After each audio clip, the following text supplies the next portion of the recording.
YouTubers like Finzar have some of the best editing on YouTube, and it's one of the reasons why he earns millions of views. Editing is hard, but when it's good, that can be the difference between a couple hundred views to hundreds of thousands of views. There's almost no videos covering Finzar's style, so learning these tricks might give you the upper hand in your next upload. I'm showing you 4 different effects that you can do on any editing software, and here's the first one. On Discord, I often see editors using a tuxedo character, then attaching their channel logo to it. It looks okay, but to stand out like Finzar and give the image extra detail, follow me. Here we have a realistic stock image I found on Google and my channel logo. No matter what background you choose, pay attention to the lighting. We're going to add the drop shadow effect on the opposite side of that identified light source. Within the effect controls tab, the distance only needs to come out just enough to be visible and the softness should be raised, otherwise it will look too cartoonish. Now a second drop shadow layer is needed for the highlight.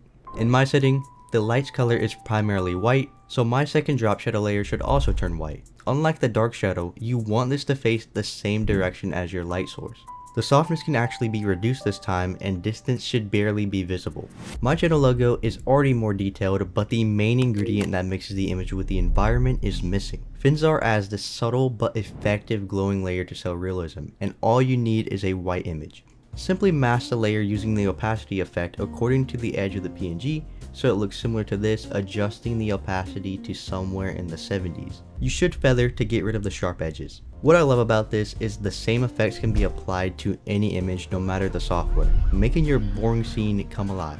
Additionally, I added some blur to the background, creating depth to the shot. Subtle, but very noticeable. There's still 3 more effects to help you edit like Finzar, and here's effect number 2. Have you ever had a really cool GIF to show off and you kinda just wanted it to do this?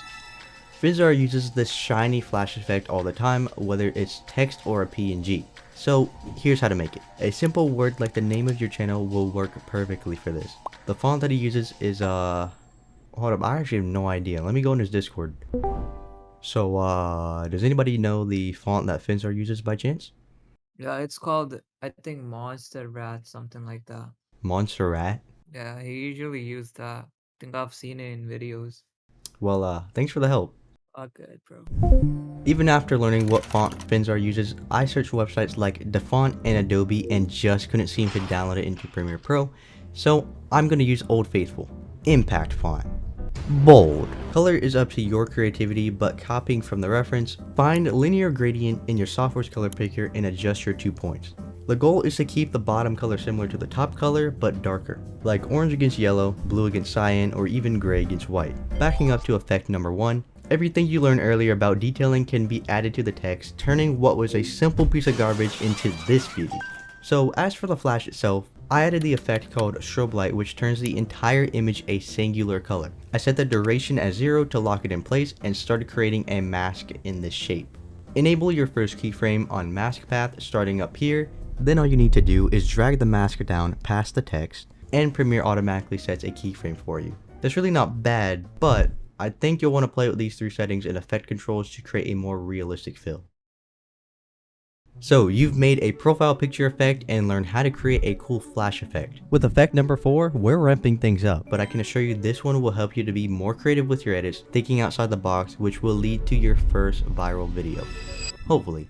In one of Finzar's most recent videos, I thought this space timeline was pretty cool, and while it most likely was done in After Effects, I remade it in Premiere Pro. We're going to think about this effect in layers 1 through 6. Layers 1 and 2 are actually ridiculously easy to do. Find a black image layer for layer 1, and for layer 2, you need a simple dust background which you can easily find on YouTube. Layer 3 is this arrow that flows on the timeline, and clearly Premiere Pro doesn't have shapes, so open up your browser and find this website called flaticon.com. You literally don't even need an account to download from their massive library of PNGs. It offers so many helpful stickers and icons which can save you the hassle of searching for the perfect file while editing. For our effect, you need this black arrow, but before you leave the website, save the Flaticon link as they require you to include an attribution wherever you use their stuff. A trade-off that I honestly think is 100% worth it. Adding the arrow into Premiere, you need to use the strobe effect we used earlier in effect 2. Duration should be 0 and change the color to blue. Now shift the arrow towards the top of the screen and rotate 180 degrees upwards.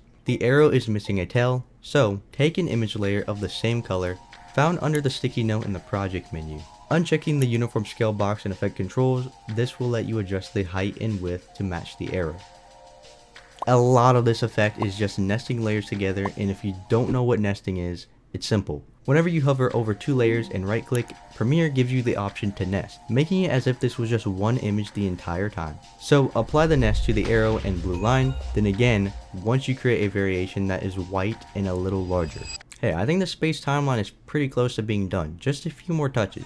Also, you're currently watching tutorial number 6 of my How to Edit Like series. In each tutorial, I break down editing from your favorite YouTubers. So, if you have any suggestions, let me know in the comments down below. To be even more helpful, I have YouTuber packs on my website that will give you assets to edit like them, and it's completely free. Jumping back to the timeline, in layer 4, you're going to create the actual timeline panel itself. Grab any video or image from your files, reduce the size to 30, and add another blue image layer. You need to create a mask out of the blue mat according to the size of the image. I can't give you the exact steps on how to fit the mask, just know the feather and expansion parameters are really helpful. Well, assuming you figured that out, nest those layers together. For layer 5, it's the easiest out of all of these since it's just text. However, I did add a white drop shadow with heavy softness to give it this glow. This is a very important step up next. Center the arrow, keep your text as the focus, and drag the video panel to attach to the tail. And you wouldn't believe what's next. Yeah, we're nesting layer again. I mean, come on. What do you think this is? Finally, at the top of the layer pyramid is the timeline wave.